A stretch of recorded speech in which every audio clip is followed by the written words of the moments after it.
สบายดีเมื่อนี้มาเห็ดทามาเล่เห็นทามาเล่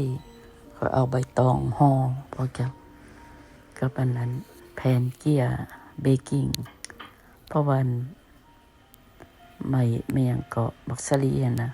ใบบักซะลีหั่นนะแพงพอเจ้าข้อยก็เลยมีใบตองอยู่บ้านข้อยก็เอาใบตองนี่ละมาห่อมันก็ออกมาก็กินแซ่บคือกันเนาะอันนั้นข้อยก็นั้นเอาซีนหมูเฮ็ดซีนหมูแล้วข้อยก็เลยเอาชีสใส่น้ำอันนั้นออกมาก็เป็นรสมีสิว่ามีความแซ่บของชีสนั่นแหละเนาะ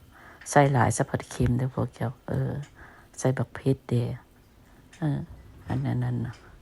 ก็มีสิละก็คั่วซีนค่อยต้มซีนคั่วแด่ต้มแด่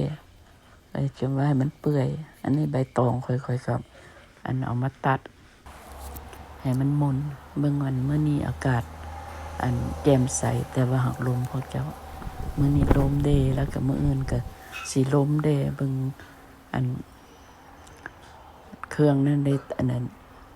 มันลมพัด